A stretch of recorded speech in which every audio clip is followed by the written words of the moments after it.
Good morning. It is June 17th, which is my brother's birthday. I know he's not watching these videos. He's too busy flying people all over the world. But Adam, if you did watch it, happy birthday, buddy. I love you and always admire your courage, your wit, your devotion to your beautiful family, and just your all-around awesomeness. But it's also his son's birthday, William. So happy birthday to William too. I am just leaving camp. Slept pretty good considering how congested I was. I feel like maybe though I'm a little less just stopped up all in my head today. It's drained a lot last night, so I'd rather drain than get stuck. But I'm really thankful because today I'm going over Musilaki. And that's one of the biggest mountains in New Hampshire, and it's going to be a beast. And you look at it on the elevation profile, and compared to what we've done so far, it's very intimidating. I mean, very intimidating. It looks like Everest compared to, maybe a foothill of Georgia. Plenty of people have gotten up there and down it safely before me, so knock on wood somewhere in a minute, I'll do the same. Thankful it's not raining. Tomorrow it will be. I was really excited that my feet were still extremely damp and soggy. My socks were far from dry, but, they at least been wrung out. Not anymore. There's just nowhere to get across this booger. Even if I were brave, trying to make leaps. So here we go. I am at the base of Mount Musilaki. I have a 5.5 mile climb to reach the summit with 3,775 feet of gain. It amounts to about 686 feet per mile average gain. And for those of you who don't know if that's hard or moderate, easy, it's really hard. That's a lot of gain per mile. So it is now, let's see, hang on. It's 8:30 exactly. 9, 10, 11, 12, 1:30.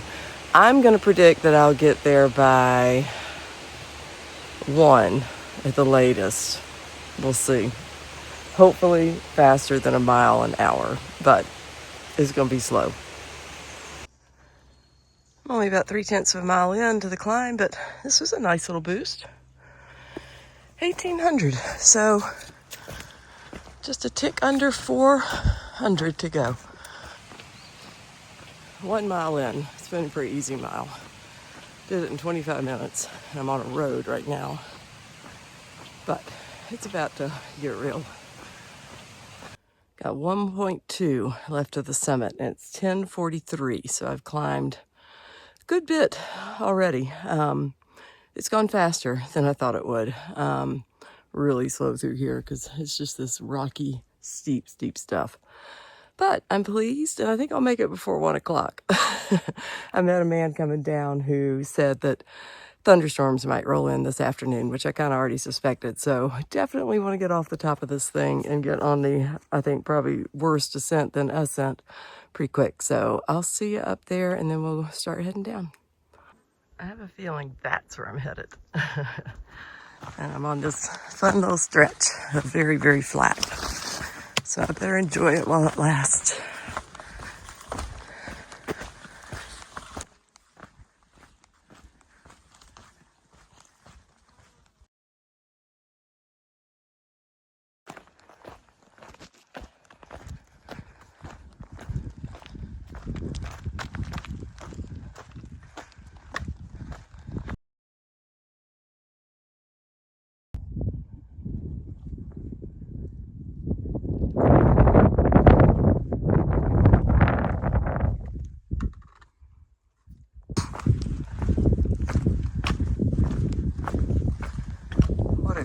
summit. This is just beautiful. And I'm about to start the descent. Just making my way across the summit. Met a nice couple. They weren't together, but two, man and a woman. Green Bean and Gray Cicada. I always love trail names. And they were slack packing this section south today. They're both section hikers, I guess. But anyway, I heard from them that the descent is going to be brutal, which I already knew. That's why they did it the direction they did, because they heard that it was better to ascend this side that I'm about to descend. But plenty of people have done the descent before me, so hopefully I will stay upright and not get hurt. I'm just thankful it's not raining. I think those are the mountains I'll be climbing next. I don't know which one's which. Assuming Mount Washington is one of them for sure, but I don't know which one. They look steep.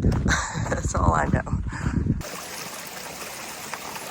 I imagine this is where people start to say, am I still on the trail? Me included. It is definitely a steep, rocky, wet slog for the last 1.5 miles. So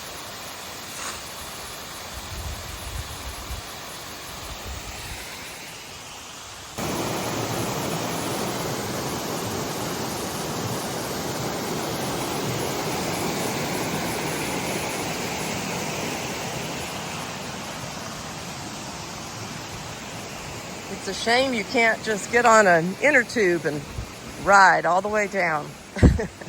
I guess if you had a death wish, you could. I don't know for sure, but I bet all these holes are from dynamite.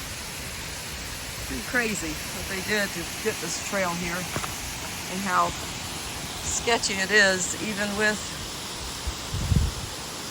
trail work done. Too busy coming down the steps to even notice that. Really pretty.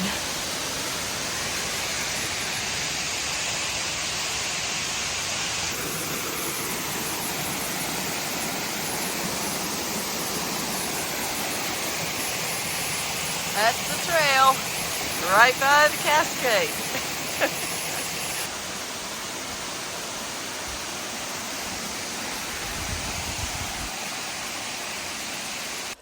So good afternoon. It's about 3:30 and I took a very long lunch break, not intending to. I was at the trailhead for Moosilauke, and I heard more people say Moosilauke, so I don't know, you guys chime in if you know the official verdict. Is it Musilaki or Moosilauke?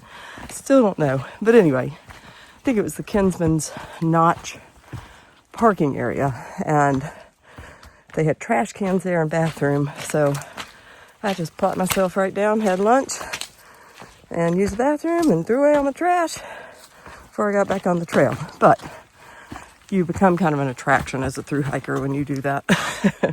And then you almost feel like this animal at the zoo. Everybody wants to come and talk to you and look at all your battle wounds and hear your stories, and I love sharing them, so I'm never upset about it. But I met the nicest guy named Justin on the trail, and then he descended to the parking lot, and he's from Portland, Maine, and works at an oyster restaurant. And I'm going to try to go visit his restaurant when we're in Portland after this whole shindig's over, because he gave me 2 granola bars, and it was the perfect trail magic, because I'm pushing on tonight. I'm not staying at the Notch tonight like I intended. I want to get ahead of the rain. So when he did that, I want to reciprocate his kindness, because I have enough food. I just don't have anything for dessert. And if you know me, you know dessert is a necessity in my life, especially out here. So I was kind of anxious about that. And he just solved my problem. But then this other car came up full of people from Hawaii, and they were just fascinated with all of it. They wanted to take my picture at the trailhead, take my picture for themselves, And then they gave me this big bunch of grapes. Oh, so good. So anyway, I am finally back on trail after an almost hour and a half lunch. That descent was brutal though. It was hard.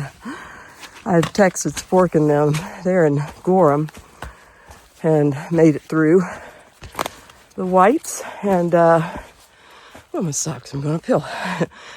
And they said that the descent down Musilaki is probably the hardest, they think. So that's good. But they said Wolf, which I'll descend here in a couple hours, is no joke either. So anyway, Untouchable somewhere behind me. I don't know if he'll make it this far. I'm not sure what he's going to do.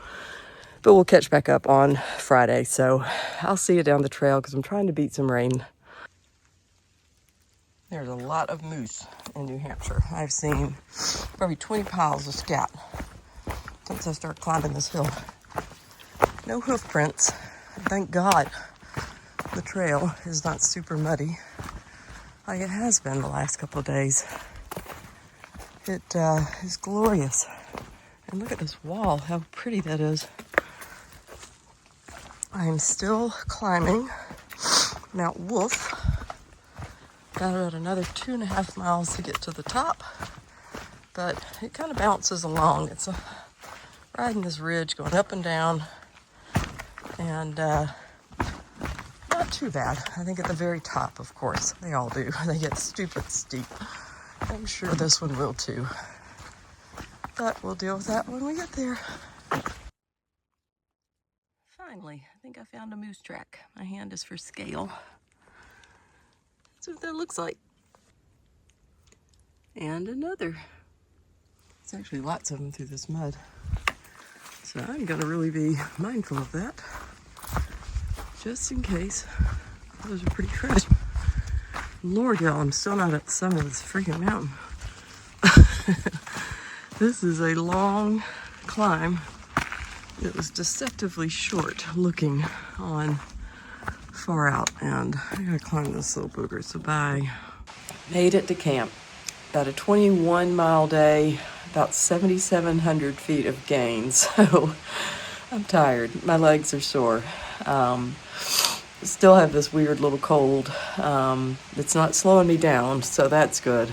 I think that I'm just, I don't know, probably stubborn and not letting it, but nobody's here at the shelter. This is the Eliza Brook shelter, and I thought for sure somebody was going to be here. I kept following, it looked like one man's footprints, and I thought, ugh, that's going to be awkward, because what if he's a weirdo? And this is the plight of being a solo woman sometimes, is never knowing who you're going to show up and find at a shelter, and if it's going to make you uncomfortable. But thankfully, nothing yet, and it's almost, well, it's after 7, so I doubt anybody will show up. I'd be surprised. It's a beautiful setting, though, and the shelter is just immaculate. I want to stand out here so you can see it. I'll turn around and show it to you, but it was built in 2010. Every one of these logs was hand-carved, and there's a little note in the shelter saying to please respect it and, you know, not put graffiti on it. And I don't see one single word of graffiti, which is so refreshing. I mean, it's just gorgeous. So some of the logs, they said, weighed over 400 pounds. So very heavy. But I'm cooking some ramen, and I'm going to go to bed early because I want to get up early and try to beat the thunderstorms. I know it's going to rain, and boy, it's going to be miserable. I've got to climb the Kinsmans tomorrow, so just more climbing, more descending. The descending today was really hard, much harder than the ascending. My body likes to ascend. It does not like steep, sketchy descents that you're easily going to fall on. And thankfully I did not, but I'm always like holding my breath on some of these slick rocks and roots and everything else. Untouchable is about 4 miles behind me, camped just somewhere along the trail. He said in his words in his text, "Today defeated me." Yeah, I don't know if that means his feet, his body, all the above. I don't know.